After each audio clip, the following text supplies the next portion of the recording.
فلما رأينه أكبرنه وقطعن أيديهن وقلن حاش لله ما هذا بشرا إن هذا إلا ملك كريم জুলাইখা যখন ইউসুফ পয়গম্বরের প্রেমে হাবুডুবু খায়, তার বান্ধবীগুলো বলতেছিল, এই জুলাইখা, তুমি নিজ হাত দিয়া গোলাম খরিদ করলা, আর সেই গোলামের প্রেমেই তুমি হাবুডুবু খাও, তোমার বুঝি লজ্জা করে না? জুলাইখা অনেক বুদ্ধিমত্তা মহিলা ছিলেন, মৌখিক জবাব দিলেন না, প্র্যাকটিক্যালি জবাব দিলেন। সবগুলি বান্ধবীকে দাওয়াত করলেন, তোমরা আমার বাড়িতে আসো। যখনই সবগুলি বান্ধবী তার বাড়িতে আসলো, ফল কাটার জন্য একটা চাকু আর ফল দিল, তোমরা কেটে কেটে খাও। ইউসুফ পয়গম্বরকে বললেন, তুমি একটু সামনের দিক দিয়ে হাঁটবা, আর কিচ্ছু করার দরকার নাই।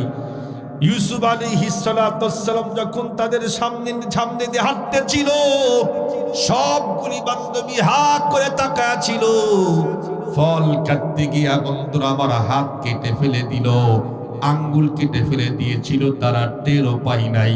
অটোমেটিকলি জবান দেয়া বাহির হয়ে গিয়েছিল, ইন হাযা ইল্লা মালাকুম কারীম, এটা কোশ্চিন কালো মানুষ হতেই পারে না, নিঃসন্দেহে সম্মানিত ফেরেশতা। সুবহানাল্লাহ পড়েন। ইউসুফ পয়গম্বরকে দেখে তাদের জবানটা বাহির হয়ে গেল, এটা মানুষ না, মানুষ না, মানুষ এত সুন্দর হতেই পারে না, নিঃসন্দেহে একটা সম্মানিত ফেরেশতা। ও মুসলমান, তারা ফল কাটতে গিয়ে হাত কেটে ফেলে দিয়েছিল, টেরও পেয়েছিল না। আল্লাহর পয়গম্বরের স্ত্রী আম্মাজান হযরত আয়েশা সিদ্দিকা রাদিয়াল্লাহু তাআলা আনহা বলেন, যেই সমস্ত জুলাইখার বান্ধবীরা ইউসুফ পয়গম্বরকে দেখে হাত কেটে ফেলে দিয়েছিল, তারা যদি আমার পয়গম্বরকে দেখতো, হাত কাটতো না, কলিজা কেটে ফেলে দিত। আল্লাহু আকবার, আল্লাহু আকবার পড়েন। বিশ্ব নবীর জন্য কলিজা কাটার লোক এখনো কিন্তু আছে না নাই? বিশ্ব নবীর প্রেমে পাগল হয়ে তামাম পৃথিবীর সব মানুষ কলিজা কাটতে পারে। মুসলমান, এই গ্রামের সব মানুষ নামাজ পড়তে নাও পড়ে, কিন্তু দেখবেন আপনার আমার সামনে যদি বিশ্ব নবীকে নিয়ে কোনো কুলাঙ্গার কটাক্ষ করে, সে নামাজ পড়তে না পারে, ইসলামের কোনো আইন মানতে নাও পারে, যদি কোনো কুলাঙ্গার বিশ্ব নবীকে নিয়ে কটাক্ষ করে, তার কাল্লা কিন্তু আর জমিনে আস্ত রাখতে পারে না, পারে না, পারে না। সম্মানিত সুধী, বিশ্ব নবীর জন্য পাগল পৃথিবীর সব মানুষ, এমনকি ইতর প্রাণী কুকুর পর্যন্ত পাগল। সুবহানাল্লাহ পড়েন। ইতিহাস খুলে দেখেন, খ্রিস্টানদের এক পাদ্রী ছিল, সে কুকুর পালতো। বিশাল এক সমাবেশের উনি প্রধান অতিথি ছিলেন। তো কুকুর সঙ্গে নিয়েই চলে গেছে। কুকুরকে স্টেজের নিচে রেখে উনি বক্তব্য দেওয়া শুরু করলেন। বক্তব্য দিতে গিয়া বক্তব্যের মাঝখানে বিশ্বনবীকে নিয়ে কটাক্ষ করলো। কুকুর বুঝতে পারছে, সেখান থেকে ঘেউ ঘেউ শুরু করে দিল। লোকেরা মনে করছে যে এমনিতে হয়তো বা ঘেউ করতেছে। এই পাদ্রী আবার বক্তব্য দিতে গিয়া আল্লাহ পাকের পয়গম্বর বিশ্বনবীকে নিয়ে আবার কটাক্ষ করলো। কুকুর আগের থেকে আরো জোরে ঘেউ ঘেউ শুরু করলো, শিকল টান মারা শুরু করলো। এই পাদ্রী কুলাঙ্গার আবারও বিশ্বনবীকে কটাক্ষ করল। কুকুর আর সহ্য করতে পারে নাই, একটা টান দেয়া শিকল ছিঁড়ে লাফ দিয়ে স্টেজে উঠে পাদ্রীর গলার ভিতরে কামড় লাগায়া দিল। যতক্ষণ না পর্যন্ত মৃত্যু নিশ্চিত না হয়েছে, অতক্ষণ পর্যন্ত কুকুর ছেড়ে দেয় নাই। আল্লাহু আকবার, আল্লাহু আকবার পড়েন। মুসলমান ভাইরা আমার, কুকুর তার মনিবকে কেন হত্যা করলো? আপনারা কিন্তু সকলেই জানেন, কুকুরকে পেট ভর্তি করে খাবার দিতে হয় না, কুকুরকে শুধুমাত্র কাটা এটে এরপরে জুটা খাবার, এরপরে হাড্ডি দিলেই কিন্তু কুকুর আপনার বাড়ি ছাড়তেই পারে না।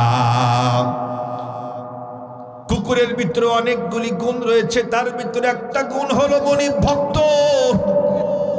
মনিব তাকে কিচ্ছু দেয় না, পা দিয়ে লাথি মারে, শুধুমাত্র হাড্ডি খেতে দেয়। তাই কিন্তু দেখবেন সারা রাত পর্যন্ত জেগে মনিবের ঘর কিন্তু পাহারা দেয়। কোনো চোর যদি সামনে আসতে চায় মনিবের ঘরে কিন্তু ঢুকতেই দেয় না। কুকুরের ভিতরে অনেকগুলি গুণ আছে, তার ভিতরে এক নম্বর গুণ হলো মনিব ভক্ত। সকলের মনের ভিতরে প্রশ্ন, কি রে, কুকুর তো সাংঘাতিক মনিব ভক্ত হয়, কুকুর তো কশ্চিন কালেও তার মনিবকে হত্যা করতেই পারে না, আজকে কেমনে হত্যা করলো? সকলেই বুঝলো একটা কথা, সেটি হলো এই মনিব তিনবার করে বিশ্বনবীকে কটাক্ষ করেছে। কুকুরের সহ্য হয় নাই, এজন্য মনিব টেনে নাই। বিশ্বনবীর মহব্বতে কুকুর মনিবকে একটা কামড় মেরে হত্যা করে দিয়া দিল। ওই মজলিসে মুসলমান হাজার হাজার খ্রিস্টান মুহূর্তের মধ্যেই মুসলমান হয়ে গেল। আল্লাহু আকবার পড়েন। ও মুসলমান, বিশ্বনবীকে শুধু মানুষ মহব্বত করে না, তামাম পৃথিবীর সকল মাখলুক পর্যন্ত মহব্বত করে। আমাদের হযরত আয়েশা সিদ্দিকা রাদিয়াল্লাহু তাআলা আনহা বলেন, যেই সমস্ত জুলাইখার বান্ধবীরা ইউসুফ পয়গম্বরকে দেখে হাত কেটে ফেলে দিয়েছিল, তারা যদি আমার পয়গম্বর দেখত, হাত কাটত না, কলিজা কেটে ফেলে দিত, টেরও পাইত না। হযরত ইব্রাহিম খলিল কত বড় পয়গম্বর! আল্লাহ পাকের খুশির জন্য, আল্লাহ পাককে রাজি খুশি করাবার জন্য উনি 100-র অধিক পরীক্ষা দিয়েছেন, আর সবগুলি পরীক্ষাতে আল্লাহ পাকের কাছে উনি গোল্ডেন A+ পেয়েছেন। আল্লাহ পাকের খুশির জন্য নিজের জীবনটাকে আগুনের মধ্যে ঢুকায়া দিয়েছিল। আল্লাহ পাকের খুশির জন্য নিজের আপন সন্তানকে কুরবানি করতে দ্বিধাবোধ করে নাই। আল্লাহ পাক সেই পয়গম্বরকে ডাকলেন, ইয়া ইব্রাহিম قد صدقت الرؤيا إنا كذلك نجزي المحسنين। হে ইব্রাহিম, তুমি যে স্বপ্ন দেখছিলা এটা তুমি বাস্তবায়ন করেছো, সুতরাং তোমার সন্তানের কাল্লা কাটার দরকার নাই। আল্লাহ পাক রব্বুল আলামিন তাকেও ডাকলেন তার নাম ধরে। আরেকজন পয়গম্বর, নাম তার মুসা কালিমুল্লাহ। চিনেন না আপনারা? চেনেন না? মুসা কালিমুল্লাহ আল্লাহ পাকের সঙ্গে কথা বলতেন। সেই মুসা পয়গম্বরকে ডাকলেন, ওয়ামা তিলকা বিয়ামিনিকা ইয়া মুসা ক্বালা হিয়া আসাই আতাওয়াক্কাউ আলাইহা ওয়া আহুসসু বিহা আলা গনামি ওয়ালিয়া ফিহা মাআরিবু উখরা। হে মুসা, তোমার ডান হাতের ভিতরে এটা কি? মুসা আলাইহিস সালাম বললেন, আল্লাহ লাঠি। আল্লাহ পাক জিজ্ঞেস করছেন একটা, উনি উত্তর দিচ্ছেন 5-6টা। আল্লাহ, এটা তো লাঠি, লাঠি দিয়া পাতা পারি, ছাগল দাবড়াই, এরপর লাঠির উপরে ভর করি, মাআরিবু উখরা, অনেক কাজ করি আল্লাহ। আল্লাহ পাক জিজ্ঞেস করলেন একটা, উনি উত্তর দিলেন 5-6টা। কেন? তার মানে হলো যে যাকে মহব্বত করে তার সঙ্গে কিন্তু কথা বলতেই মনে চায়, বলতে মনে চায়। ঠিক বললাম না ভুল কইলাম? যুবক ভাইরা যখন কানের গোড়ায় মোবাইল লাগায়, রাত শেষ হয়ে যায় কিন্তু কথা শেষ হয় না। ইন্না লিল্লাহ, এইমাত্র শুরু করলাম, কোন দিক দিয়ে রাত শেষ বুঝাই গেল না। তার মানে যার সাথে যার মহব্বত হয় তার সঙ্গে কথা বলতেই মনে চায়। সম্মানিত সুধী, মুসা আলাইহিস সালাম আল্লাহ পাককে সাংঘাতিক মহব্বত করতেন। এই জন্য প্রশ্ন করছে একটা, উনি উত্তর দিচ্ছেন ৫-৬টা। সেই মুসা পয়গম্বরকে আল্লাহ পাক ডাকলেন তার নাম ধরে। আরেকজন পয়গম্বর জাকারিয়া আলাইহিস সালাতু ওয়াস সালাম, বৃদ্ধ বয়স হয়ে গেছে, সন্তান হয় না। আল্লাহ পাকের কাছে দোয়া করলেন, রব্বি হাবলি মিন লাদুনকা যুররিয়াতান তাইয়্যিবাহ ইন্নাকা সামিউদ দুআ। আয় আল্লাহ, একটা সন্তান দাও না। আল্লাহ পাক দোয়া মঞ্জুর করলেন, সুসংবাদ পাঠায়া দিলেন, ইয়া জাকারিয়া ইন্না নুবাশশিরুকা বিগুলামিন ইসমুহু ইয়াহইয়া লাম নাজআল লাহু মিন ক্বাবলু সামিয়্যা। হে জাকারিয়া, তুমি যে আমার কাছে দোয়া করলা, আমি আল্লাহ পাক তোমার দোয়া মঞ্জুর করে নিয়ে নিলাম। তোমাকে ছেলে সন্তানের সুসংবাদ দিলাম। শুধু সন্তান দিব তাই না, সন্তানের নামও রাখলাম ইয়াহইয়া, আনকমন নাম। এই জাতীয় সুন্দর নাম তোমার আগে পৃথিবীর কোন বাবা তার সন্তানকে রাখে নাই। সুবহানাল্লাহ পড়েন। জাকারিয়া আলাইহিস সালাম যখন সন্তান হওয়ার সুসংবাদ পাইলেন, উনি তাকায় দেখিয়া আল্লাহ, দাড়ি এবং চুল সব সাদা হয়ে গেছে, চামড়ার ভিতরে ভাঁজ পড়ে গেছে। উনি আল্লাহ পাককে জিজ্ঞাসা করলেন, আল্লাহ কেমনে সম্ভব? আমি তো বুড়া হয়ে গেছি, আমার স্ত্রীও বন্ধ হয়ে গেছে, কেমনে সম্ভব? আল্লাহ পাক উত্তর করলেন, কালা কাদারিক, আমি যদি চাই বৃদ্ধ বয়সেও সন্তান হবে, আমি যদি না চাই যৌবন কালেও সন্তান হতে পারে না। আপনারা বলেন তো দেখি, সন্তান দেওয়ার মালিক কে? সকলেই জোর আওয়াজে পড়েন, সন্তান দেওয়ার মালিক কে? আমাদের দেশের ভিতরে কিছু ভণ্ড পীরের বই আছে না নাই? এরা বলে বাবাও সন্তান দিতে পারে। নাউযুবিল্লাহি মিন যালিক। আল্লাহ পাক বলেন, সন্তান দেওয়ার মালিক হলাম আমি আল্লাহ। আমি ছাড়া পৃথিবীর কোন নবী পর্যন্ত সন্তান দেওয়ার ক্ষমতা রাখে না। জাকারিয়া আলাইহিস সালামকে আল্লাহ পাক সন্তান হওয়ার সুসংবাদ দিলেন। সুসংবাদ দিতে গিয়া তাকেও আল্লাহ পাক ডাকলেন তার নাম ধরে।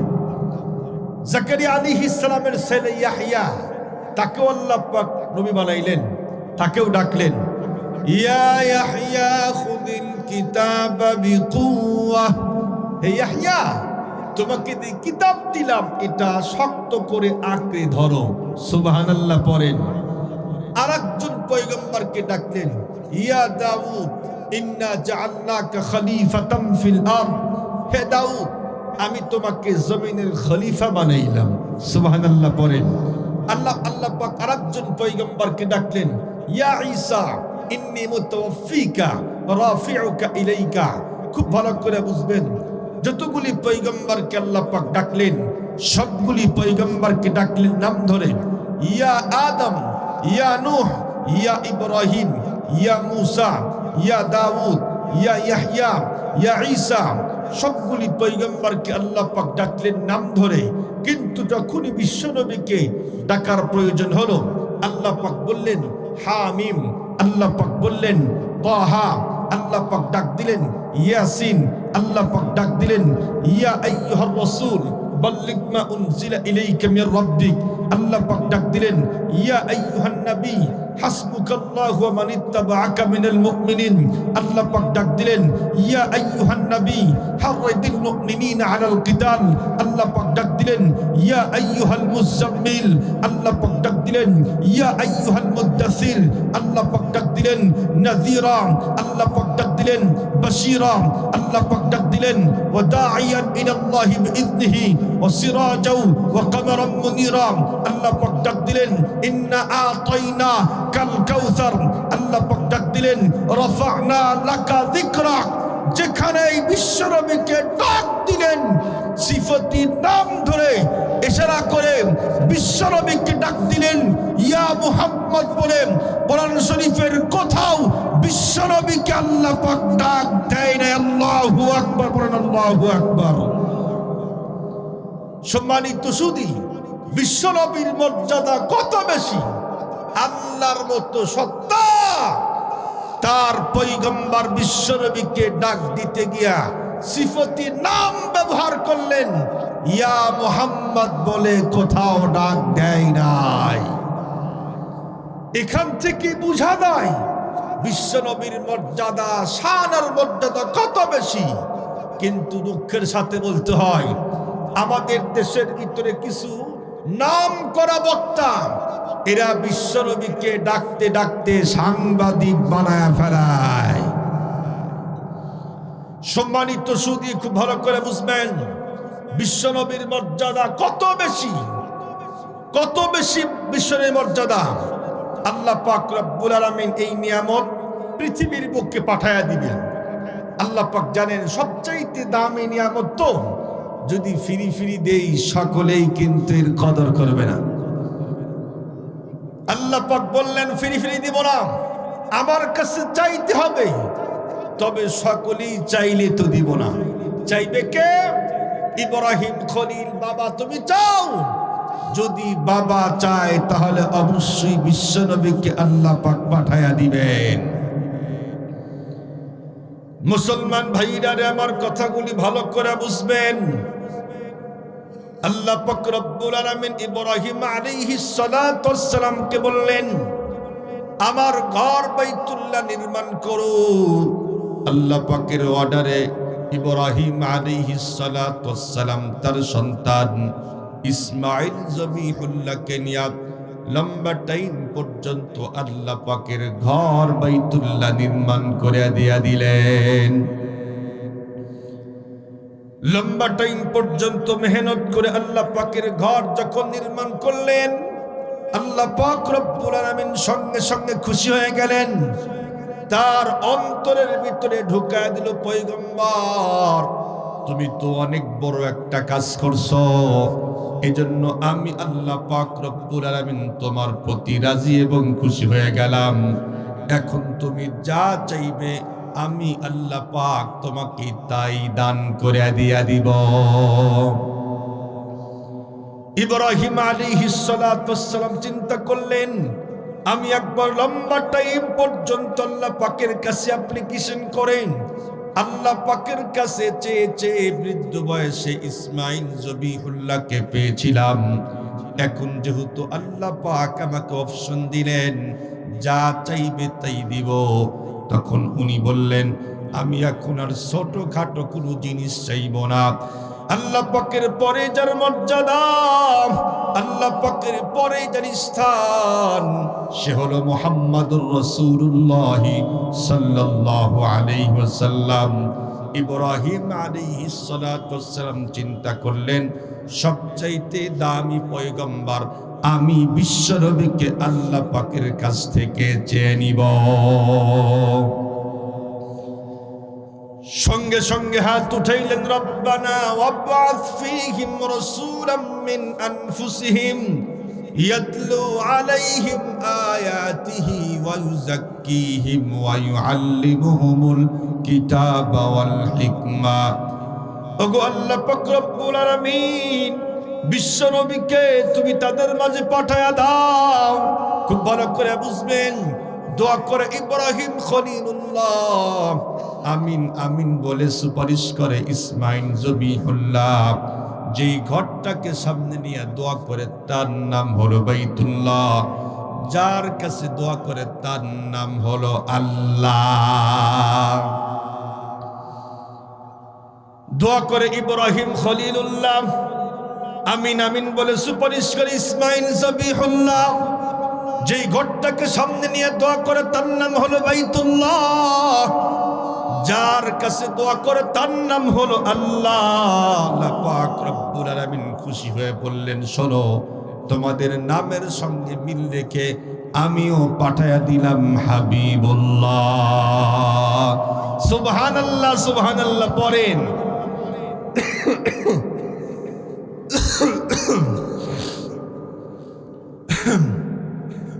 মুসলমান ভাইরা রে, আমার কথা ভালো করে বুঝবেন। আল্লাহ পাক রব্বুল আলামিন বিশ্বনবীকে পৃথিবীর বুকে পাঠায়া দিলেন। পাঠাবার আগে আল্লাহ পাক তো জানেন সবচাইতে বড় নিয়ামত, দামি নিয়ামত, সবচাইতে দামি নিয়ামত সব বংশের ভিতরে পাঠাইলে কিন্তু মান সম্মান থাকে না।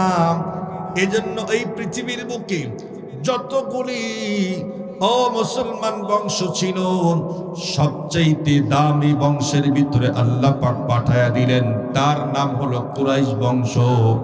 কুরাইশ বংশ এই পৃথিবীর বুকে যতগুলি বংশ আছে এর ভিতরে সবচাইতে দামি বংশের নাম হলো কুরাইশ বংশ। এই কথা আল্লাহর পয়গম্বর নিজেই বলেছেন।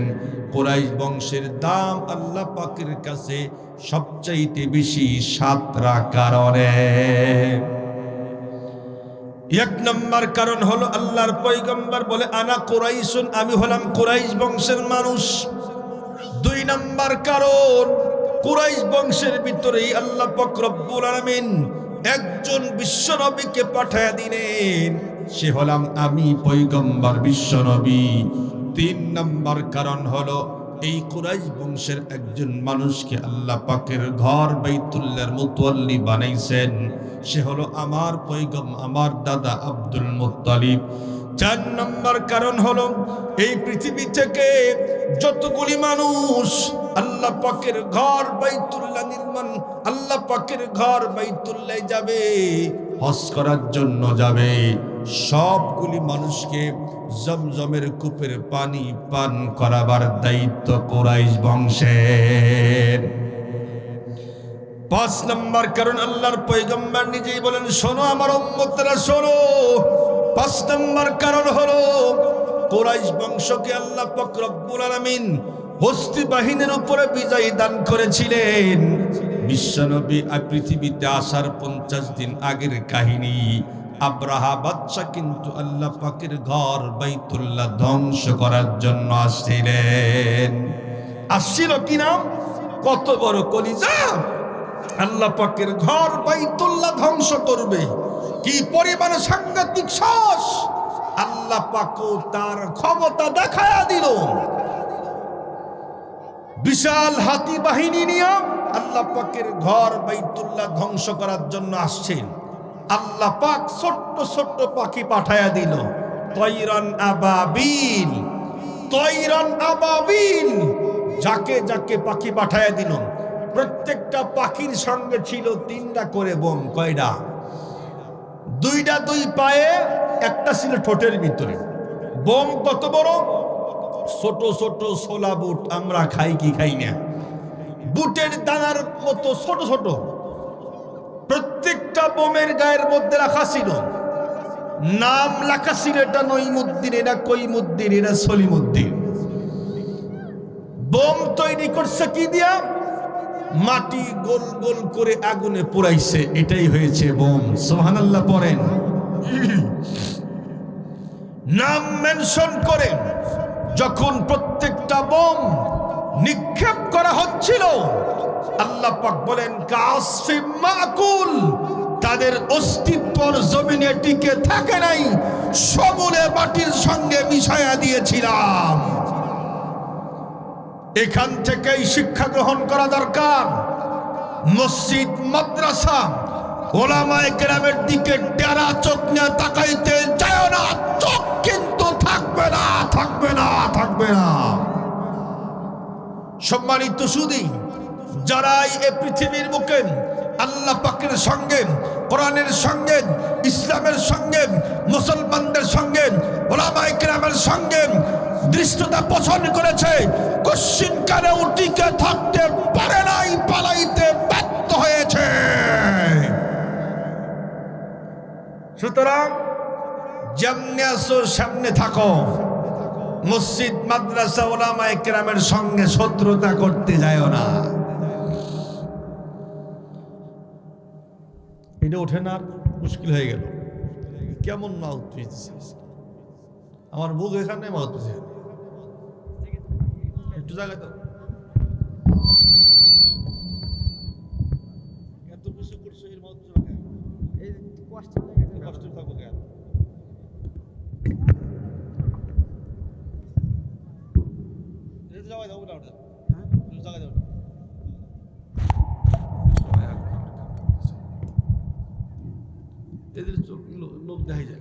এটা থাকা লাগে নিচে, এটা উঁচু কথা লাগে দাও।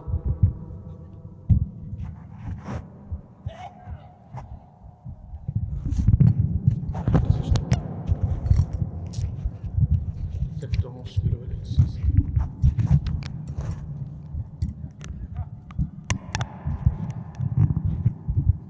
এটা দাও।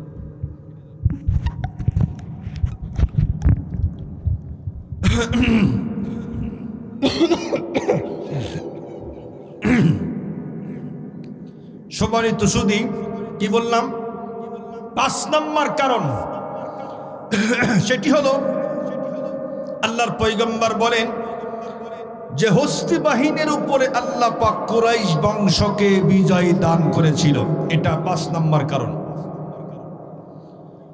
মুসলমান ভাইরা রে, আমার কথা ভালো করে বুঝবেন। 6 নম্বর কারণ আল্লাহর পয়গম্বর বলেন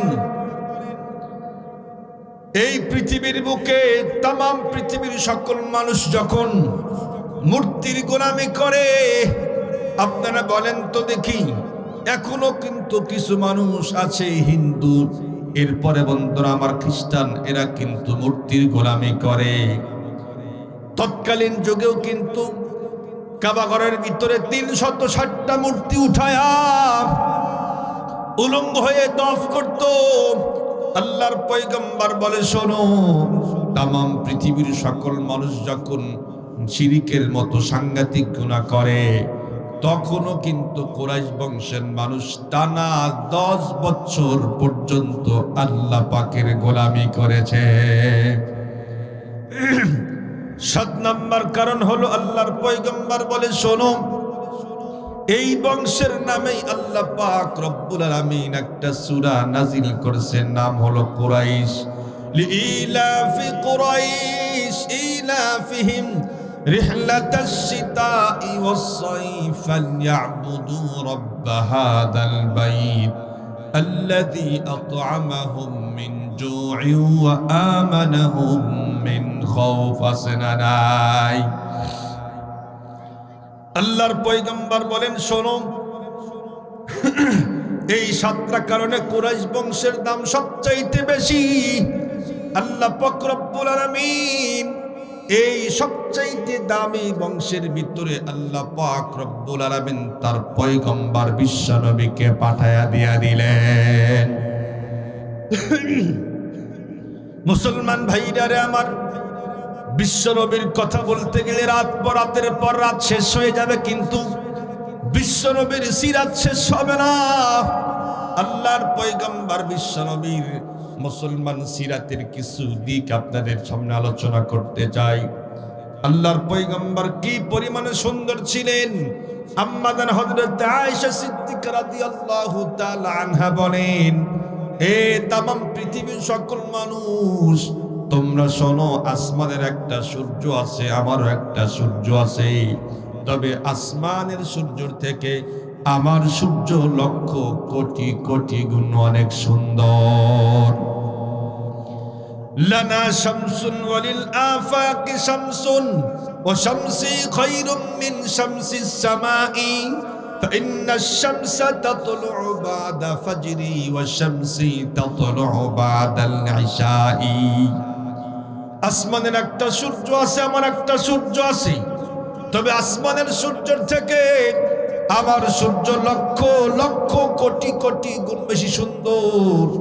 আসমানের সূর্য উদয় হয় ঈশান নামাজের, ফজরের নামাজের পরে, আর আমার সূর্য উদয় হয় ঈশান নামাজের পরে। আম্মাদের হযরত আয়েশা সিদ্দিকা রাদিয়াল্লাহু তাআলা আনহা বলেন, শোনো, একদিন বিশ্বনবী ঈশান নামাজের পরে আমার ঘরের ভিতরে ঢুকলেন। অন্ধকার রাত্র ছিল, বিশ্বনবীর চেহারার আলো দিয়ে আমি শুয়ের ভিতরে সুতা ঢুকাইছিলাম। সুবহানাল্লাহ। বিশ্বনবীর দেহের চেহারার আলো দিয়ে আম্মা জান বলেন, আমি শুয়ের ভিতরে সুতা ঢুকাইছি। সুবহানাল্লাহ, জোর আওয়াজে পড়েন। আমরা তো দিনের বেলায় সহে দেখি না, তাই না? বিশ্বনবী কত সুন্দর ছিলেন। মুসলমান ভাইরা রে, আমার কথা ভালো করে বুঝবেন। আম্মাজান হযরত আয়েশা সিদ্দিকা রাদিয়াল্লাহু তাআলা আনহা বলেন, জুলাইখার যেই সমস্ত বান্ধবীরা ইউসুফ পয়গম্বরকে দেখে হাত কেটে ফেলে দিয়েছিল, তারা যদি আমার পয়গম্বর বিশ্ব নবীকে দেখতো, হাত কাটতো না, কলিজা কেটে ফেল দিত, টেরও পাইতো না। ইউসুফ পয়গম্বর কি পরিমাণে সুন্দর ছিলেন, আল্লাহ পাক কোরআনে হাকিমের মধ্যে বলছেন, ফালাম্মা রাআইনাহু আকবারনাহু ওয়া কাত্তা'না আইদিয়াহুন্না ওয়া কুলনা হাশা লিল্লাহি মা হাদা বাশারা ইন হাদা ইল্লা মালাকুম কারীম। জুলাইখা যখন ইউসুফ পয়গম্বরের প্রেমে হাবুডুবু খায়, তার বান্ধবীগুলো বলতেছিল, এই জুলাইখা, তুমি নিজ হাত দিয়া গোলাম খরিদ করলা, আর সেই গোলামের প্রেমেই তুমি হাবুডুবু খাও, তোমার বুঝি লজ্জা করে না? জুলাইখা অনেক বুদ্ধিমত্তা মহিলা ছিলেন, মৌখিক জবাব দিলেন না, প্র্যাকটিক্যালি জবাব দিলেন। সবগুলি বান্ধবীকে দাওয়াত করলেন, তোমরা আমার বাড়িতে আসো। যখনই সবগুলি বান্ধবী তার বাড়িতে আসলো, ফল কাটার জন্য একটা চাকু আর ফল দিল, তোমরা কেটে কেটে খাও। ইউসুফ পয়গম্বরকে বললেন, তুমি একটু সামনের দিক দিয়ে হাঁটবা, আর কিচ্ছু করার দরকার নাই। ইউসুফ আলাইহিস সালাম যখন তাদের সামনে দিয়ে হাঁটতেছিল, সবগুলি বান্ধবী হা করে তাকায়া ছিল। ফল কাটতে গিয়া বন্ধুরা আমার হাত কেটে ফেলে দিল, আঙ্গুল কেটে ফেলে দিয়েছিল, তারা টেরও পাই নাই। অটোমেটিকলি জবান দেয়া বাহির হয়ে গিয়েছিল, ইন হাদা ইল্লা মালাকুম কারীম, এটা কোশ্চিন কালো মানুষ হতেই পারে না, নিঃসন্দেহে সম্মানিত ফেরেশতা। সুবহানাল্লাহ পড়েন। ইউসুফ পয়গম্বরকে দেখে তাদের জবান দিয়ে বাহির হয়ে গেল, এটা মানুষ না, মানুষ না, মানুষ এত সুন্দর হতেই পারে না, নিঃসন্দেহে একটা সম্মানিত ফেরেশতা। ও মুসলমান, তারা ফল কাটতে গিয়ে হাত কেটে ফেলে দিয়েছিল, টেরও পেয়েছিল না। আল্লাহর পয়গম্বরের স্ত্রী আম্মাজান হযরত আয়েশা সিদ্দিকা রাদিয়াল্লাহু তাআলা আনহা বলেন, যেই সমস্ত জুলাইখার বান্ধবীরা ইউসুফ পয়গম্বরকে দেখে হাত কেটে ফেলে দিয়েছিল, তারা যদি আমার পয়গম্বরকে দেখতো, হাত কাটতো না, কলিজা কেটে ফেলে দিত। আল্লাহু আকবার, আল্লাহু আকবার বলেন।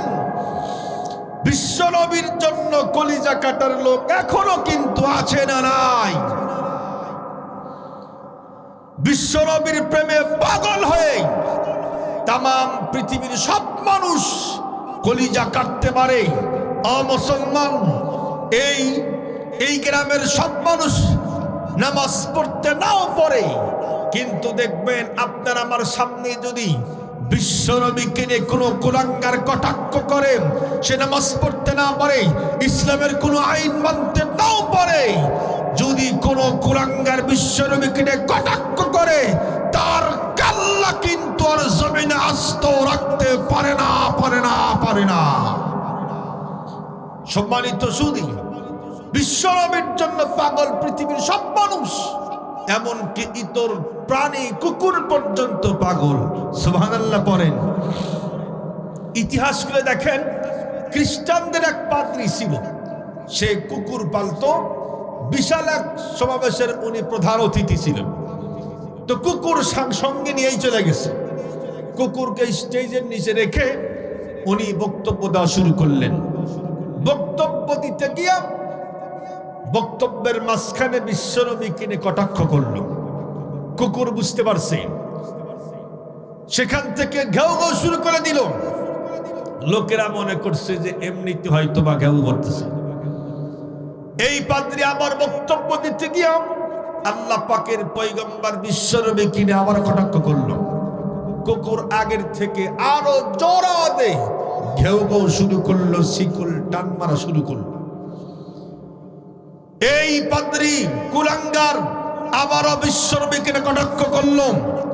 কুকুর আর সহ্য করতে পারে নাই, একটা টান দেয়া শিকল ছিঁড়ে লাফ দিয়ে স্টেজে উঠে পাদ্রীর গলার ভিতরে কামড় লাগায়া দিল। যতক্ষণ না পর্যন্ত মৃত্যু নিশ্চিত না হয়েছে অতক্ষণ পর্যন্ত কুকুর ছেড়ে দেয় নাই। আল্লাহু আকবার, আল্লাহু আকবার পড়েন। মুসলমান ভাইরা আমার, কুকুর তার মনিবকে কেন হত্যা করলো? আপনারা কিন্তু সকলেই জানেন কুকুরকে পেট ভর্তি করে খাবার দিতে হয় না। কুকুরকে শুধুমাত্র কাটা এটে, এরপরে জুটা খাবার, এরপরে হাড্ডি দিলেই কিন্তু কুকুর আপনার বাড়ি ছাড়তেই পারে না।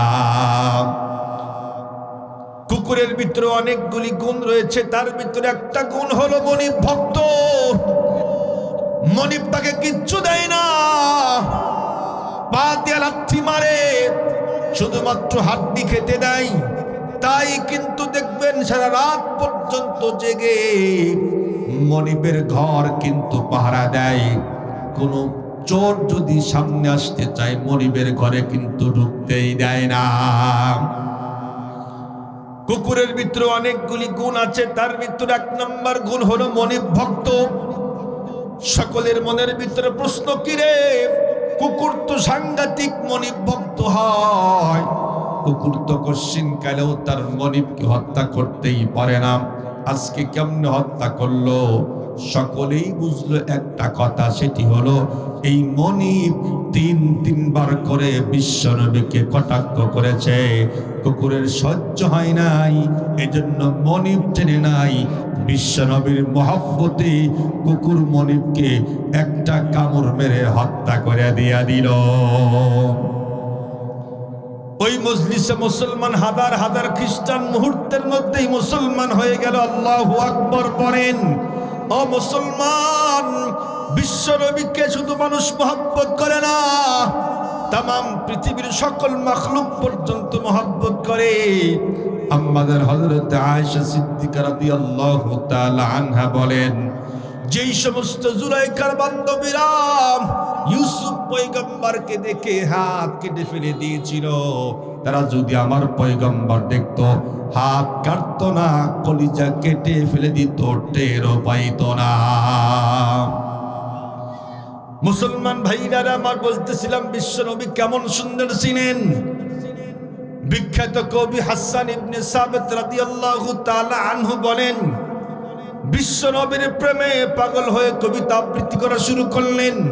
ওয়া আহসানু মিনকা লাম তারা কাত্তু আইনি ওয়া আজমালু মিনকা লাম তালিদিন নিসাউ খুলিকতা মুবাররাআম মিন কুল্লি আইবিন কাআন্নাকা ক্বাদ খুলিকতা কামা তাশাউ ওয়া আহসানু মিনকা লাম তারা কাত্তু আইনি। ওগো পয়গম্বর বিশ্বনবী, আপনার মতো এত সুন্দর চেহারার মানুষ আমি কবি হাসান ইবনে সাবিত এই চোখ দিয়ে কোশ্চিন কেন দেখি নাই গো পয়গম্বর। ওয়া আজমালু মিনকা লাম তালিদিন নিসাউ, আপনার মতো এত সুন্দর ফুটফুটে সন্তান পৃথিবীর কোনো মা আর প্রসব করে নাই।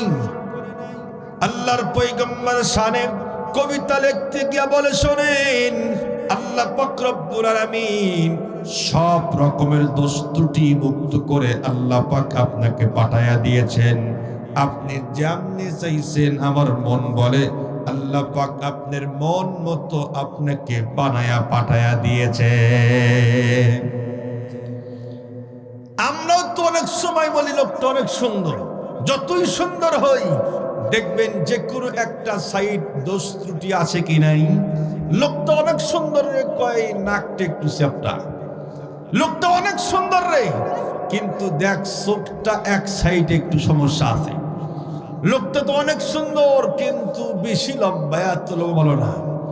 লোকটা অনেক সুন্দর, কিন্তু বেটে লোক গলা দেখা যায়। লোকটা অনেক সুন্দর রে, অনেক মোটা, এত মোটাও ভালো না। লোকটা অনেক সুন্দর, বেশি চিকনা, গায়ের মধ্যে গোস্ত নাই, এত চিকন লোক ভালো না। লোকটা অনেক সুন্দর রে, কিন্তু সমস্যা সাদে মাল নাই, আছে না নাই? যত সুন্দরী হই না কেন, যে কোনো একটা দিক সাইড ত্রুটি আছেই। কিন্তু আল্লাহর পয়গম্বরকে পৃথিবীর বুকে পাঠায়া দিয়েছেন সব রকমের দোষ ত্রুটি মুক্ত করে, পবিত্র করে আল্লাহ পাক পাঠায়া দিলেন। মুসলমান ভাইরা রে, আমার কথা ভালো করে বুঝবেন। হযরতে জাবির ইবনে সামুরা রাদিয়াল্লাহু তাআলা আনহু বলেন, আমি একদিন রাত্রের বেলায় ঘর থেকে বাহির হয়ে গেলাম। আমি ঘর থেকে বাহির হয়ে তাকায় দেখি আসমানে চন্দ্র তার পরিপূর্ণ দীপ্ত সহকারে আলো বিচ্ছুরিত করে। কিছুক্ষণ হাঁটার পরে তাকায় দেখি সামনে বিশ্বনবী অবস্থান করে। আমি আমার বিশ্বনবীর দিকে একবার তাকাই, আবার আসমানের দিকে তাকাই, আবার বিশ্বনবীর দিকে তাকাই, আবার আসমানের চন্দ্রের দিকে তাকাই। লম্বা টাইম পর্যন্ত এমনটি করলাম, শেষ পর্যন্ত সিদ্ধান্ত উপনীত হলাম। আর চাঁদকে ডাক দিয়ে বললাম, চাঁদ রে, তোমার অনেক সৌন্দর্য আছে এটা মানি, তোমার অনেক গুণ আছে তাও মানি। ও মুসলমান, খুব ভালো করে শোনেন। হযরতে জাবের ইবনে সামুরা রাদিয়াল্লাহু তাআলা আনহু বলেন, চাঁদ তুমি যতই সুন্দর হও না কেন, এখন পর্যন্ত আমার বিশ্বনবীর মতো সুন্দর তুমি হতেই পারো না। সুবহানাল্লাহ, জোরাজে পড়েন। মুসলমান ভাইরা আমার, কয়টা বলবো? বিশ্বনবীর হাতের টাচ পর্যন্ত মুজিজা। সুবহানাল্লাহ পড়েন। হযরত উবাদা ইবনে সামিত রাদিয়াল্লাহু তাআলা আনহু বলেন, আমরা একদিন হযরতে আনাস রাদিয়াল্লাহু তাআলা আনহুর বাড়িতে গেলাম দাওয়াত খাওয়ার জন্য। যখন খাবার শেষ হয়ে গেল, হযরতে আনাস রাদিয়াল্লাহু তাআলা আনহুর বাদি একটা রুমাল দিল হাত মোছার জন্য। হযরতে উবাদা ইবনে সামিত বলে, তাকায় দেখি এই রুমালটা এতটাই নোংরা, এই রুমাল দিয়ে হাত মোছার যোগ্য না। সঙ্গে সঙ্গে হযরত উবাদা ইবনে সামিত রাদিয়াল্লাহু তাআলা আনহু বললেন, রুমালটা একটু চেঞ্জ করে যাও, পাল্টায়া দাও। সঙ্গে সঙ্গে এই রুমাল বাদিটা হাতের ভিতরে নিয়া ডাইরেক্ট চুলার আগুনের মধ্যে ঢুকায়া দিল। কিছুক্ষণ পরে সেখান থেকে রুমালটা বাহির করা হলো। হযরত উবাদা ইবনে সামিত বলে, আমি তাকায়া দেখি রুমালটা ঝকঝকে চকচকে পরিষ্কার হয়ে গেছে, কিন্তু রুমালের একটা পশম পর্যন্ত আগুন জ্বালাইতেই পারে না। উবাদা ইবনে সামিত রাদিয়াল্লাহু তাআলা আনহু বলে, ভাই আনাস, রুমালের কি পরিমাণে কারিশমা আমরা তো বুঝলাম না। লম্বা টাইম পর্যন্ত আগুনের ভিতরে ঢুকাইলা, রুমালের একটা পশম পর্যন্ত জ্বালাইতেই পারে নাই। রুমালের কি কারিশমা তুমি একটু আমারে বলবা নাকি? হযরতে আনাস রাদিয়াল্লাহু তাআলা আনহু বলে, ভাই, এই রুমালের কোনো কারিশমা নাই, কারিশমা হলো আমার পয়গম্বর বিশ্বনবী।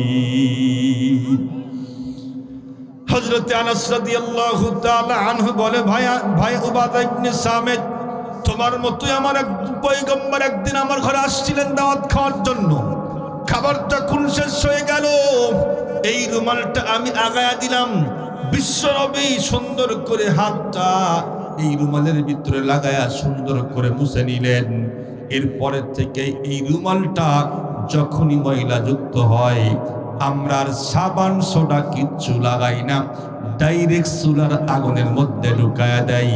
আর চুলার আগুন রুমালকে পোড়াইতে পারে না, সব রকমের ময়লা সুন্দর করে জ্বালায়া ভস্ম করে চকচকে ঝকঝকে রুমাল আমাদেরকে ফেরত দিয়া দেয়।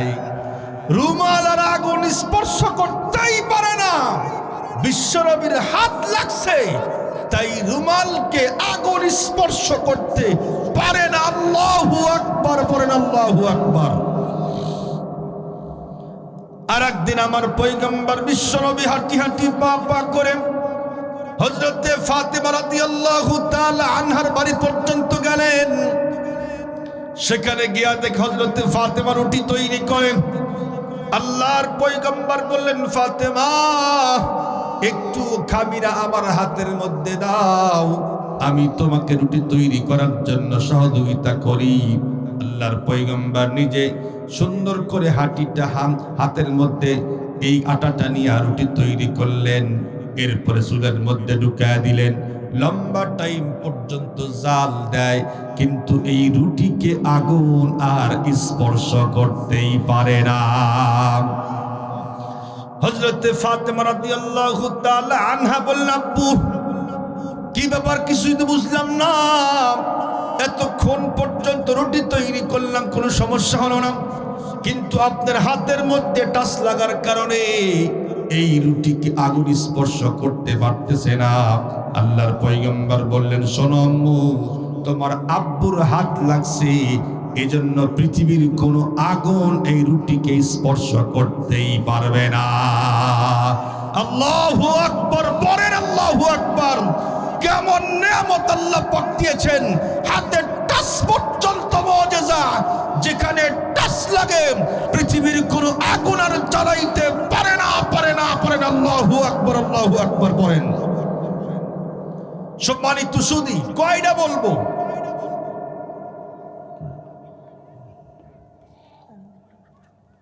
আচ্ছা আচ্ছা, মাশাআল্লাহ। বিশ্ব নবীর হাতে টাচ পর্যন্ত মুজিজা। ও মুসলমান, কেমন নিয়ামত আল্লাহ পাক আমাদেরকে দিলেন। এরপরে বিশ্ব নবীর ঘাম মুবারক মুজিজা। সুবহানাল্লাহ, একটু জোরে আওয়াজে কোন। আমরা ঘেমে গেলি কয়েকটু দূরে যাও, গন্ধ বাড়াইছে। একদিন গোসল না করলে আর থাকা যায় না, কিন্তু বিশ্ব নবীর ঘাম মিস্ক আম্বরের থেকেও অধিক সুঘ্রাণ হইতো। সুবহানাল্লাহ, একটু জোরে আওয়াজে কোন।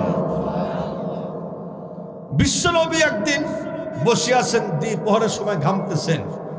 এই মুহূর্তে একজন মহিলা সাহাবী আসলো, রাসূল আমার মেয়ের বিবাহ তো, একটু দোয়া করেন।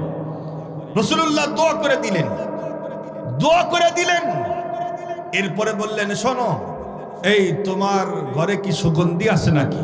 না তো হুজুর। তুই একটা শিশি নিয়ে আসো। মহিলা একটা শিশি নিয়ে আসলো। আল্লাহর পয়গম্বর সুন্দর করে ঘাম তার মধ্যে ঢুকায়া দিলেন। বললেন, শোনো, তোমার মেয়ের বিবাহে এইটা তুমি ব্যবহার করবা। সুবহানাল্লাহ পড়েন। শেষ পর্যন্ত মহিলা এই আতরের শিশিরা বাড়িতে ঢুকলেন। দেখেন এমন সুঘ্রাণ তৈরি হয়েছে, শেষ পর্যন্ত তার ঘরের নাম হয়েছে বাইতুল মুআত্তাইন। আল্লাহু আকবার, আল্লাহু আকবার। মুসলমান ভাইরা আমার, বিশ্ব নবী যেই রাস্তায় চলতো, এই রাস্তায় সুঘ্রাণ তৈরি হতো। সাহাবায়ে কেরাম মাঝে মধ্যে বিশ্ব নবীকে খোঁজার জন্য বাহির হইতেন। যখন বিশ্ব নবীকে তালাশ করে পাইতেন না, তখন সকলেই যেই রাস্তায় বিশ্ব নবীর ঘ্রাণ পাওয়া যাইত, ওই রাস্তা ধরে আস্তে আস্তে সামনের দিকে আগায়া বিশ্ব নবীকে খুঁজে খুঁজে বাহির করতেন। মুসলমান ভাইরা আমার কথা ভালো করে বুঝবেন, কেমন নিয়ামত আল্লাহ পাক আমাদেরকে দিলেন। ও মুসলমান, বিশ্ব নবীর থুতু মোবারক মুজিজা। আল্লাহু আকবার পড়েন। কোন একটা যুদ্ধের সময় হযরতে আলী রাদিয়াল্লাহু তাআলা আনহুর চোখের মধ্যে তীব্র যন্ত্রণা, ব্যথা শুরু হয়ে গেল, চোখ উঠল। আল্লাহর পয়গম্বর ডাক দিলেন, আলী কোথায়, আলীকে নিয়ে আসো। সাহাবায়ে কেরাম বললেন, পয়গম্বর, হযরতে আলীর তো চোখ উঠে তীব্র যন্ত্রণা সহ্য করতে পারে না, এজন্য শুয়ে আছে। আল্লাহর পয়গম্বর বললেন, শোনো, হযরতে আলী রাদিয়াল্লাহু তাআলা আনহুকে ডাকো, আমার সামনে নিয়ে আসো। আল্লাহর পয়গম্বরের সামনে যখন আনা হলো, বিশ্বনবী মুখ থেকে একটু থুতু মোবারক বাহির করে চোখের মধ্যে লাগায়া দিল। হযরতে আলী বলে, জাগার মধ্যে ভালো হয়ে গেল, আর এত সুন্দর চোখ আমার আগেও কখনোই ছিলই না। আল্লাহু আকবার, জোরে পড়েন। আর একজন সাহাবীর কথা বলি, সাহাবী বলে আমার দেহের মধ্যে পক্স উঠছে। পক্স বোঝেন তো, গোটা উঠেছিল, তীব্র যন্ত্রণা সহ্য করতে পারি না। আল্লাহর পয়গম্বর বিশ্বনবী মুখ থেকে একটু থুতু মোবারক বাহির করে আমার দেহের মধ্যে লাগায়া দিলেন, সঙ্গে সঙ্গে ভালো হয়ে গেল। এমনকি আমার দেহ থেকে সুঘ্রাণ বাহির হইতো। মাঝে মধ্যে সাহাবায়ে কেরাম আমার দেহের সঙ্গে নাক লাগাইয়া ঘ্রাণ নিত। সুবহানাল্লাহর আওয়াজ নাই এলাকার মানুষের। শহরের লোক, আমি জানি তো শহরের লোকের শক্তি বেশি হয়, ঠিক কইনি আমি? খাবার ভালো, সবকিছুই ভালো, মাটির মানুষ, খাটনিদার মানুষ। হ্যাঁ, এখন তো একটু ওই যে কি বলে মোটর সাইকেল হয়েছে না কি বলে, এরপরে গাড়ি। আগে তো মাইল কে মাইল হাঁটতো। হ্যাঁ, এত খাটনিদার মানুষের জবান এত স্লো আমি তো ধারণা করতে পারি নাই।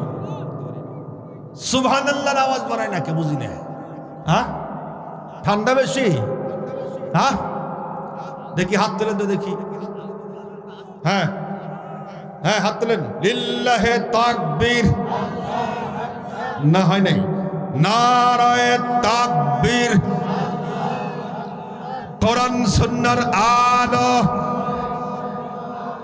কোরআন সুন্নাহর আলো।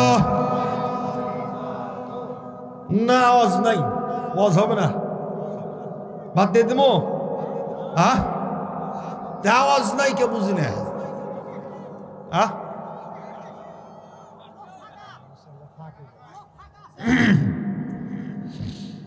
এই শোনেন দিকে তাকান। সুবহানাল্লাহ, আলহামদুলিল্লাহ, আল্লাহু আকবার মাঝে মধ্যে একটু বলার দরকার আছে না নাই? আওয়াজ দিয়ে বলবেন, দেখি সুবহানাল্লাহর আওয়াজ কেমন হয়।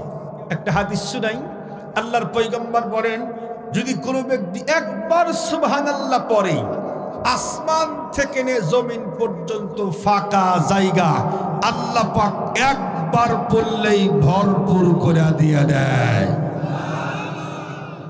যাক, মোটামুটি আওয়াজ হয়েছে।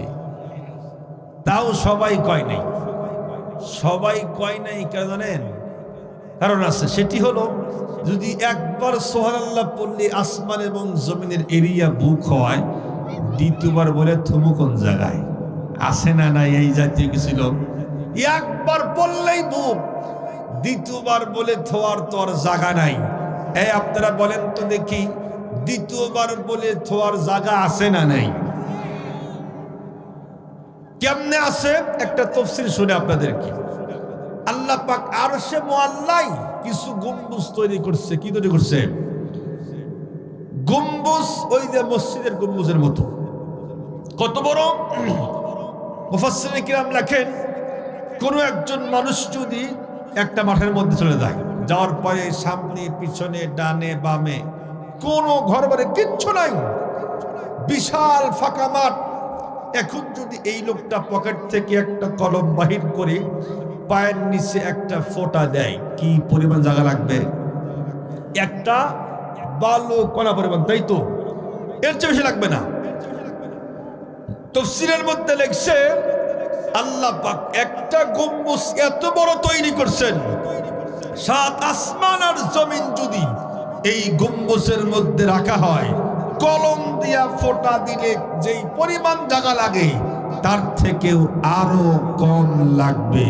সুবহানাল্লাহ, জোরে পড়েন। সেই গম্বুজ আল্লাহ পাক একটা বানাই নাই, দুইটা বানাই নাই, 100 বানাই নাই, 1000 তৈরি করে নাই। আবারও সুবহানাল্লাহ পড়ার জন্য রেডি হন, রেডি হন, রেডি হন।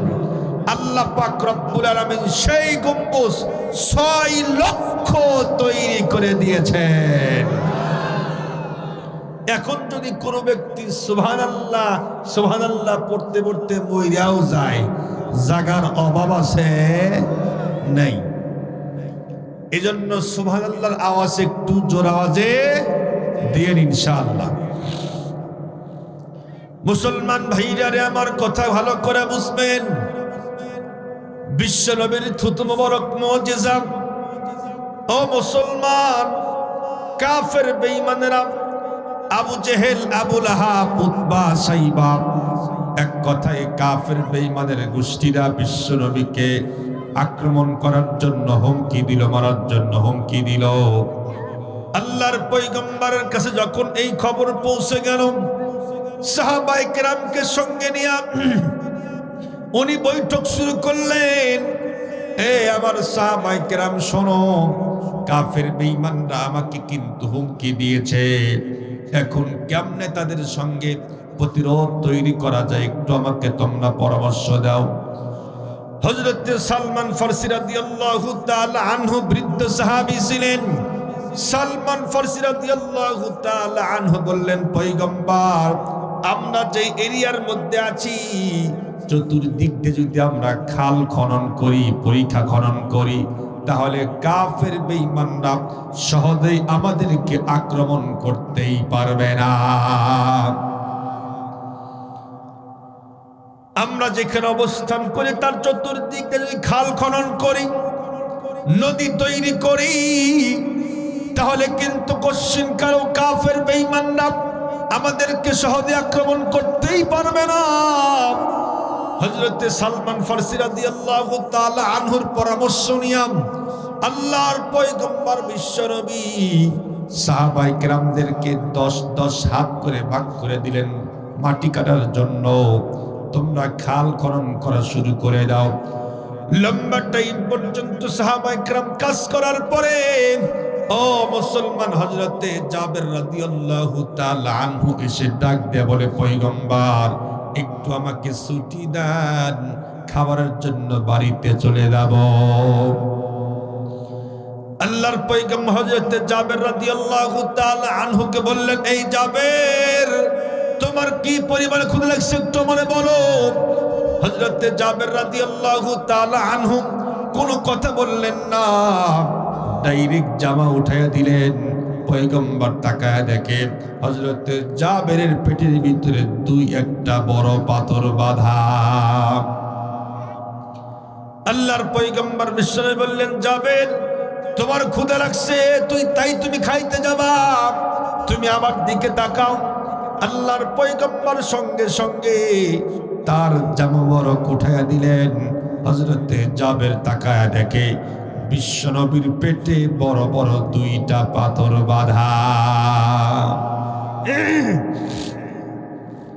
হযরতে জাবের রাদিয়াল্লাহু তাআলা আনহু এবার বললেন, পয়গম্বর, আমাকে ছুটি দিতেই হবে, আমাকে এখন বাড়িতে যেতেই হবে।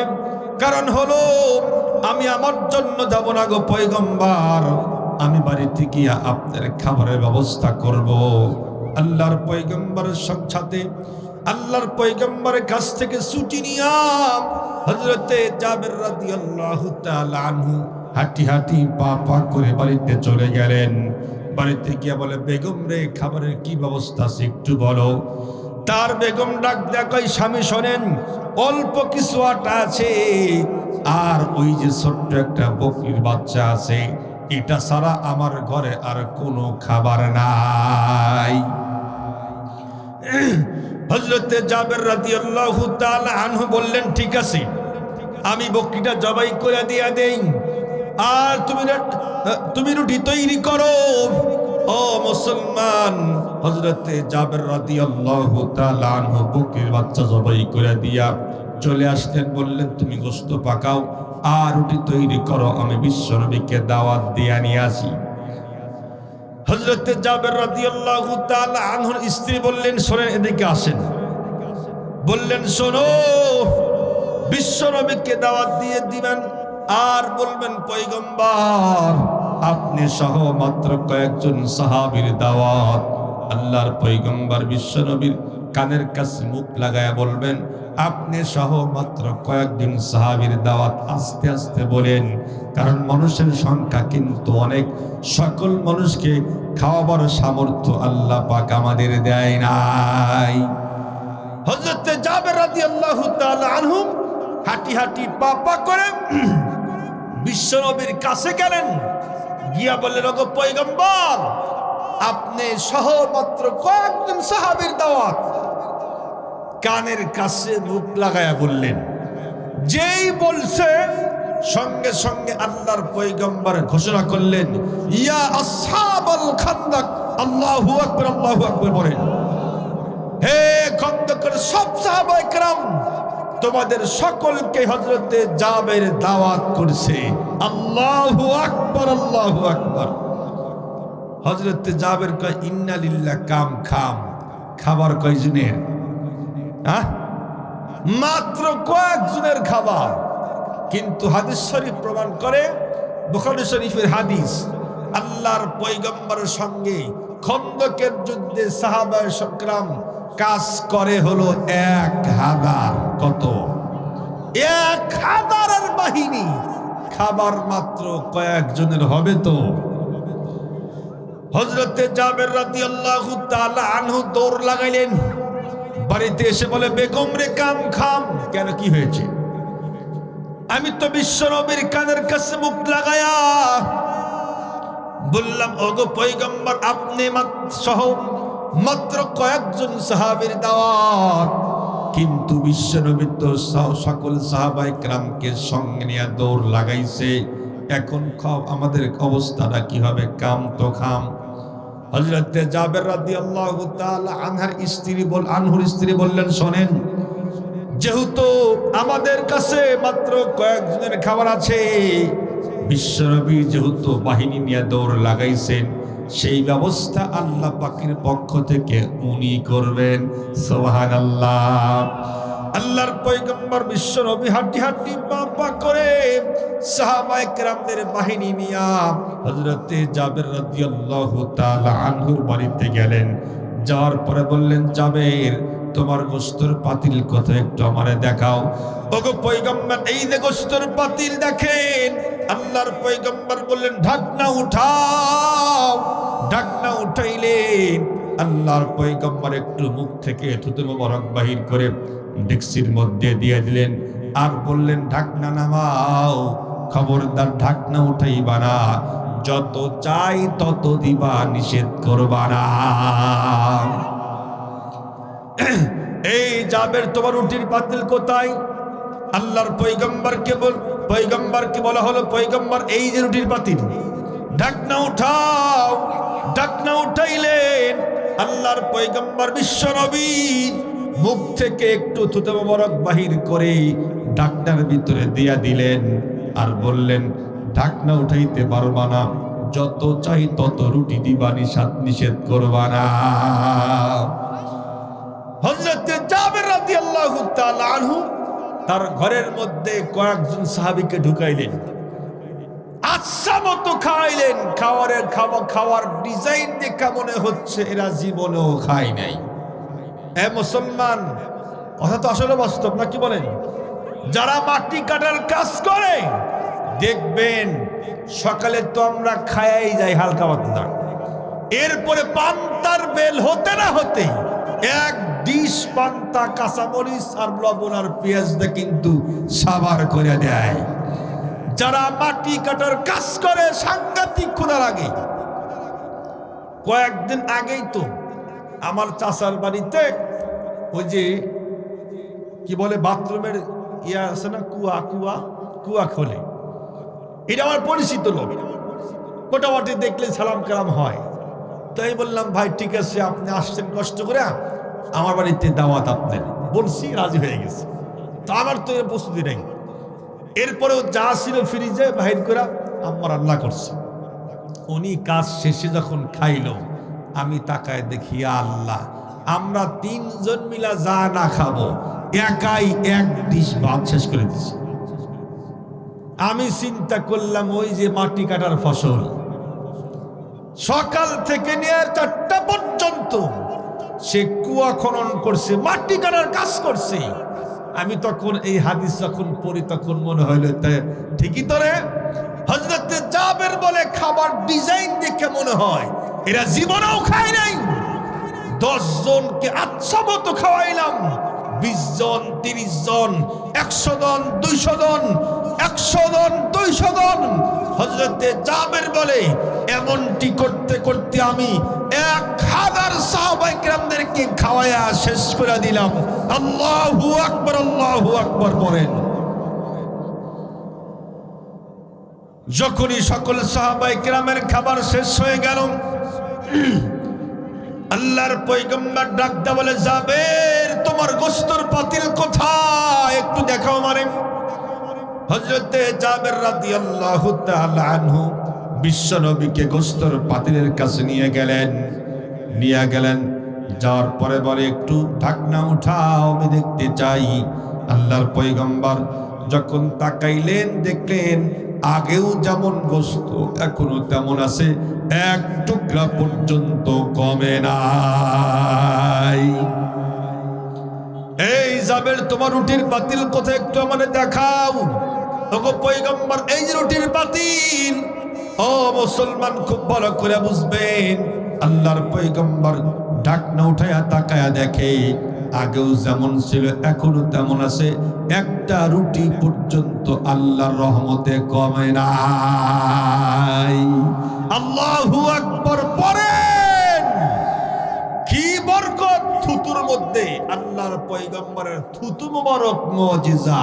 সুবহানাল্লাহ, একটু জোর আওয়াজে পড়েন। সম্মানিত সুধী, কয়টা বলবো, সারা রাত শেষ হয়ে যাবে, বিশ্বনবীর কথা শেষ হবে না।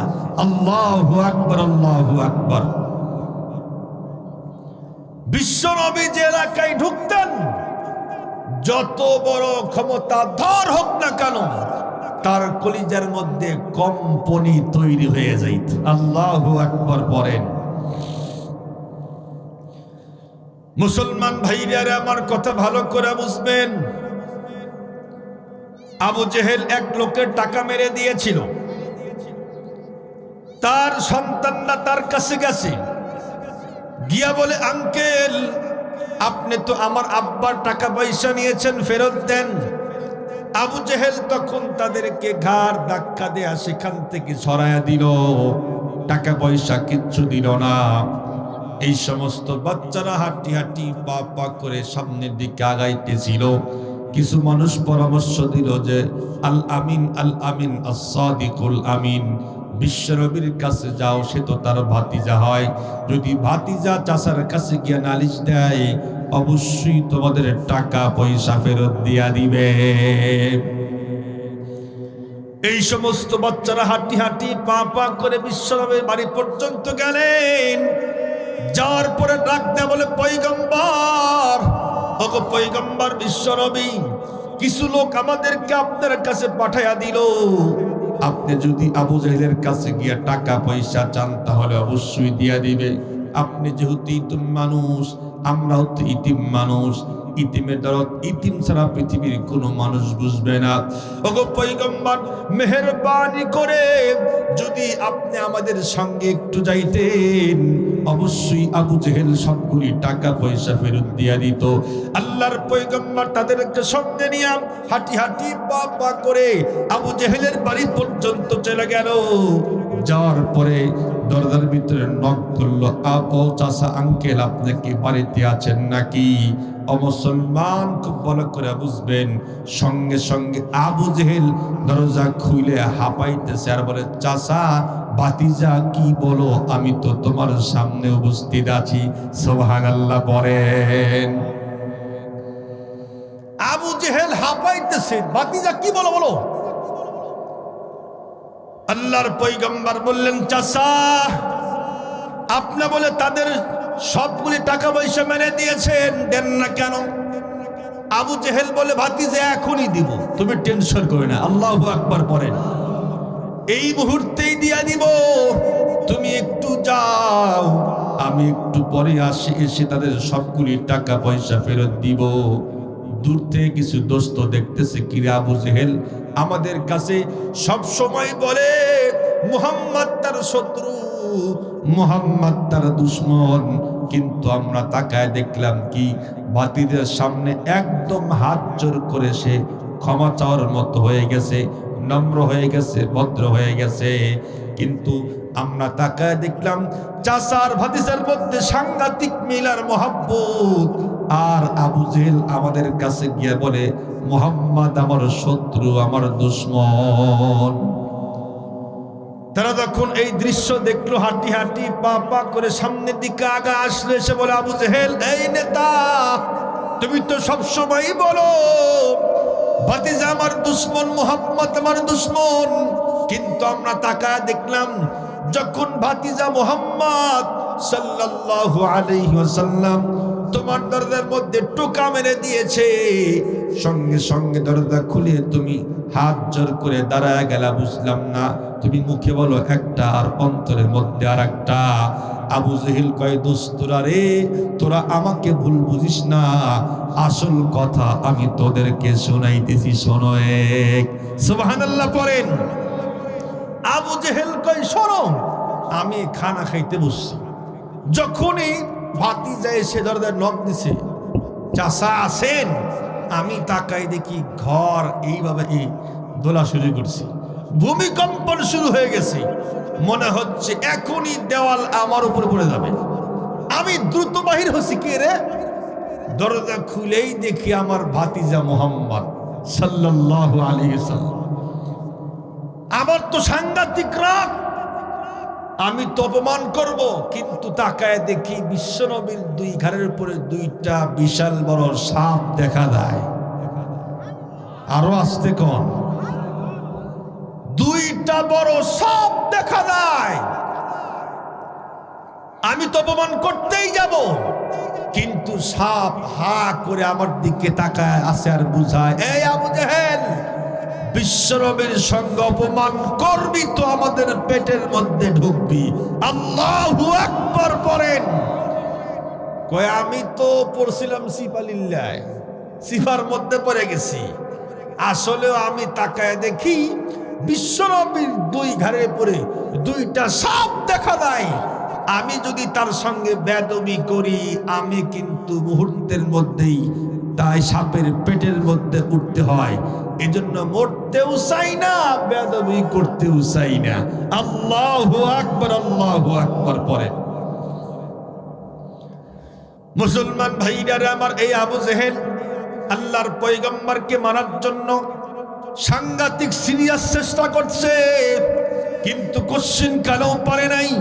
আল্লাহর পয়গম্বর একদিন, ও মুসলমান, খানায় কাবার চত্বরে আল্লাহ পাকের সামনে দাঁড়ায় নামাজ পড়া শুরু করলো।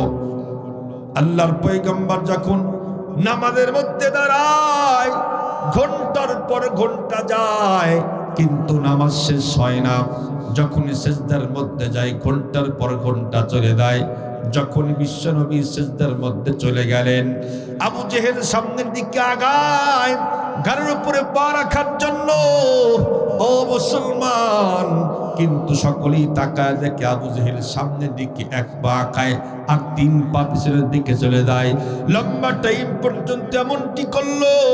ও মুসলমান, আবু জেহেলের দোস্তরা জিজ্ঞেস করলো, আবু জেহেল, সামনের দিকে বিশ্বনবীকে মারার জন্য এক পা আগাও আর পিছনের দিকে তিন পাও চলে দাও কেন? তখন আবু জেহেল বলে, আমি যা দেখি তোমরা তা দেখো না। বিশ্বনবী সিজদার মধ্যে আছে, আমার তো সুবর্ণ সুযোগ, ঘাড়ের উপরে পাড়া দেব, কিন্তু আমি যখনই সামনের দিকে যাই, দেখি বিশ্বনবীর পাশেই বিশাল বড় একটা বাঘ পাহারা দেয়। আল্লাহু আকবার পড়েন। বাঘ কয়, এদিকে আয়, বিশ্বনবীকে মারবি তো আমার পেটের মধ্যে ঢুকে যাবি। আল্লাহু আকবার, আল্লাহু আকবার। আল্লাহ পাক সঙ্গে সঙ্গে আয়াতে কারিমা নাযিল করল, সানাদে উজ্জাবানিয়াতা কাল্লা। যদি এই আবু জেহেল আমার বিশ্বনবীকে মারার জন্য সামনের দিকে আগায় আসতো, আমি আসমান থেকে জাবানিয়া ফেরেশতা পাঠাইয়া আবু জেহেলকে ধ্বংস করে দিয়া দিতাম। ওর কপাল ভালো, সামনের দিকে আগায় নাই। আল্লাহু আকবার, আল্লাহু আকবার। মুসলমান ভাইরা আমার, কথা ভালো করে বুঝবেন, বিশ্বনবী উম্মতের জন্য কি পরিমাণে মায়া, বিশ্বনবীর উম্মতের জন্য কি পরিমাণে মহব্বত। আল্লাহ পাক রব্বুল আলামিন কোরআনে হাকিমের মধ্যে আয়াত নাজিল করে দিয়েছেন, ওয়ালা সাউফা ইউতিকা রাব্বুকা ফাতারদা। ওগো পয়গম্বর বিশ্বনবী, যতক্ষণ না পর্যন্ত আপনি রাজি এবং খুশি না হবেন অতক্ষণ পর্যন্ত আমি আল্লাহ পাক আপনাকে দিতেই থাকবো, দিতেই থাকবো, দিতেই থাকবো। আল্লাহ পাক বললেন, পয়গম্বর যতক্ষণ না পর্যন্ত আপনি রাজি এবং খুশি না হবেন অতক্ষণ পর্যন্ত আমি আল্লাহ পাক আপনাকে দিতেই থাকবো। ও মুসলমান, তখন বিশ্বনবী চান্স পেয়ে গেলেন। আল্লাহ তুমি তো বলেই দিয়েছো যতক্ষণ না পর্যন্ত আমি রাজি এবং খুশি না হব অতক্ষণ পর্যন্ত তুমি দিতেই থাকবা, দিতেই থাকবা, দিতেই থাকবা। সঙ্গে সঙ্গে আল্লাহ পাক রব্বুল আলামিনের কাছে আল্লাহর পয়গম্বর বলেন, ওগো আল্লাহ, তাহলে তুমিও শুনে রাখো আমার একটা গুনাহগার উম্মত জাহান্নামে থাকা পর্যন্ত আমি বিশ্বনবী রাজি এবং খুশি হতেই পারি না। সুবহানাল্লাহ, জোরে পড়েন। কি মোহাব্বত! আমাদেরকে যদি অপশন দিত, এই যা চাও তাই দিব, যা চাও তাই দিব, আমার মনে হয় আমরা বলতাম আল্লাহ এমপি আর মন্ত্রী বানায় দাও। নাকি বলেন? এমপি আর মন্ত্রী হলেই টাকার পাহাড় হয়ে যায়। অল্প সময়ের ভিতরে আঙ্গুল ফুলা কলা গাছ হতে চাইলে এমপি আর মন্ত্রী হওয়া দরকার। একটা ছোট এমপি আর মন্ত্রী না, এমপি আর মন্ত্রীদের ড্রাইভার পর্যন্ত টাকার পাহাড় হয়ে যায়। দেশে এবং বিদেশের মাটিতেই বিলাসবহুল বাড়ি আর গাড়ি তৈরি হয়। এত টাকা আসে কোত্থেকে? দুর্নীতি করেই তো আসে। যারা দেশের টাকা বিদেশ পাচার করে কশ্চিন কালেও ভালো মানুষ হতে পারে না, পাক্কা বেঈমান এবং বাটপার, বাটপার। সম্মানিত সুধী, আমাদের যদি অপশন দিত এটাই বলতাম মনে হয়, কিন্তু আল্লাহর পয়গম্বর বললেন, আল্লাহ তুমি যেহেতু অপশন দিয়েছো, শোনো আল্লাহ শোনো, আমার একটা গুনাহগার উম্মত জাহান্নামে থাকবে, আমি এটা কোশ্চিন কালেও মানতেই পারি না। যতক্ষণ না পর্যন্ত গুনাহগার উম্মতকে জাহান্নাম থেকে মুক্তি না দিবা অতক্ষণ পর্যন্ত আমি রাজি এবং খুশি হতেই পারি না। মুসলমান ভাইরা আমার, বিশ্বনবী উম্মতকে কি পরিমাণে মহব্বত করতেন! কিয়ামতের মাঠ যখন কায়েম হয়ে যাবে, ও মুসলমান, সকল পয়গম্বর বলবে, ইয়া রাব্বি নফসি, আল্লাহ বাঁচাও, ইয়া রাব্বি নফসি, আল্লাহ তুমি আমারে বাঁচাও। আদম পয়গম্বর বলবে, ঈসা পয়গম্বর বলবে, মুসা পয়গম্বর বলবে। এরপরে মুসলমান ইব্রাহিম আলাইহিস সালাম বলবে, ইয়া রাব্বি নফসি, আল্লাহ তুমি আমারে বাঁচাও, আল্লাহ তুমি আমারে বাঁচাও। সবগুলি পয়গম্বর বলতেই থাকবে। ওই সময় আমাদের পয়গম্বর নিজের কথা চিন্তা করবেন না, আল্লাহ পাকের কাছে বলবে, ইয়া রাব্বি উম্মতি, আল্লাহ তুমি আমার প্রত্যেকটা গুনাহগার উম্মতকে বাঁচায়া দাও। কিয়ামতের মাঠ যখন কায়েম হয়ে যাবে, সূর্য কিন্তু পথের উপর চলে আসবে। ও মুসলমান, এখন কিন্তু সূর্য 9,30,00,000 মাইল দূর থেকে তাপ দেয়। তাই যদি বন্ধুরা আমার 30 ডিগ্রি সেলসিয়াস তাপমাত্রা পার হয়ে যায়, তাম পৃথিবী কিন্তু জাহান্নামে রূপান্তরিত হয়ে যায়। সেই সূর্য কিন্তু মুসলমান 9,30,00,000 মাইল দূরে থাকবে না, একদম মাথার উপরে চলে আসবে। কি পরিমাণে তাপ দেওয়া শুরু করবে, জমিনটা হয়ে যাবে তামার জমিন। এরপরে মুসলমান আল্লাহ পাক রব্বুল আলামিন ফেরেশতাদেরকে বলবে, জাহান্নামকে টেনে হেঁচড়ে সামনের দিকে নিয়ে আসো। 19 জন ফেরেশতা জাহান্নামকে টেনে হেঁচড়ে সামনের দিকে নিয়ে আসবে, কিন্তু তারা পারবে না। 19 জন ফেরেশতার সঙ্গে প্রত্যেকটার সঙ্গে থাকবে 70,000 করে রিজার্ভ। সুবহানাল্লাহ পড়েন। এরপরেও টান দেয়, অটোমেটিকলি যায়। দেখেন না, যখন কুরবানির ঈদ আসে, বড় সার কেনা হয়, এই সারকে যখন 3 জন ধরে টানে ঠিকই, কিন্তু সার যেদিকে যায় অটোমেটিকলি 3 জন ওই দিকেই যায়। যায় কি যায় না? এত শক্তি সারের, জাহান্নামের এতটাই শক্তি হবে জাহান্নামকে টেনে রাখতেই পারবে না। ও মুসলমান, আল্লাহ পাক ওই সময় বলবেন, ইয়াউমা ইয়াকুমুর রূহু ওয়াল মালাইকাতু সাফফান লা ইয়াতাকাল্লামুনা ইল্লা মান আযিনা লাহুর রাহমানু ওয়া ক্বালা সাওয়াবা। আল্লাহ পাক বলেন, কিয়ামতের মাঠ যখন কায়েম হবে তখন আল্লাহ পাক বলবেন, এই জিবরাইল লাইনে দাঁড়াও, ফেরেশতাদের সঙ্গে নিয়ে লাইনে দাঁড়াও।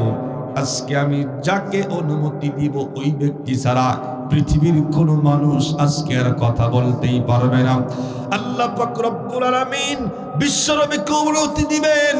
আল্লাহর পয়গম্বর বলেন, ওই সময় আমি আল্লাহ পাকের সিজদার মধ্যে চলে যাব, এমন কিছু শব্দ দিয়ে আল্লাহ পাকের প্রশংসা করব, এমন কিছু শব্দ দিয়ে আল্লাহ পাকের প্রশংসা করব, আল্লাহ পাকের রাগ মুহূর্তের মধ্যেই পানি হয়ে যাবে।